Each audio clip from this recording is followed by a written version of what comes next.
అందరికీ నమస్కారం అండి. మాస్ మహారాజా రవితేజ గారి ఫ్యాన్స్ ఒకసారి హాయ్.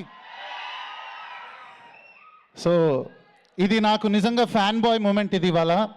ఎందుకంటే నేను మీలో ఒకటిగా ఎంతో అభిమానించే హీరో రవితేజ గారు. అండ్ ఆయనకి భరతమాస్యల్ విజ్ఞప్తి ఫిలింలో ఒక మంచి సాంగ్ రాసే అవకాశమే కాదు, ఒక మంచి సాంగ్ పాడే అవకాశం కూడా దొరికింది. సో చాలా special moment. And sir Ravi Teja sir always been a huge fan of you. And నా లైఫ్లో మర్చిపోలేని ఒక సంఘటన ఏంటంటే, నాదొక సాంగ్ విని మీరు అది అప్రిషియేట్ చేయడానికి మీరు సెట్కి పిలిపించి నాకు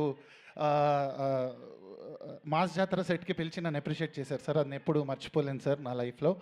అండ్ కిషోర్ తిరుమల సార్, మీ నేను శైలజ అన్న అండ్ అలానే మీ చిత్రలహరి అన్న నాకు చాలా చాలా ఇష్టం సార్. నేను మల్టిపుల్ టైమ్స్ ఆ ఫిలిమ్స్ ఎప్పుడు చూసినా బోర్ కొట్టదు సార్ నాకు. అండ్ మీ కామెడీ టైమింగ్ నాకు చాలా ఇష్టం. అండ్ ఈసారి మీ కాంబినేషన్లో రవితేజ గారు చేయడం మీకు చాలా స్పెషల్. అండ్ నేను బ్యాక్గ్రౌండ్ స్కోర్లో కూడా కొంత శాతం పనిచేయడం జరిగింది. అండ్ నెక్స్ట్ లెవెల్లో ఎంజాయ్ చేశానండి నేను సినిమాని. అండ్ ఆ వైబ్ అంతా కూడా మీరు 13th రోజు థియేటర్స్లో చూస్తారు. ఒక బ్లాక్ బస్టర్ని చూడబోతున్నారు ఖచ్చితంగా.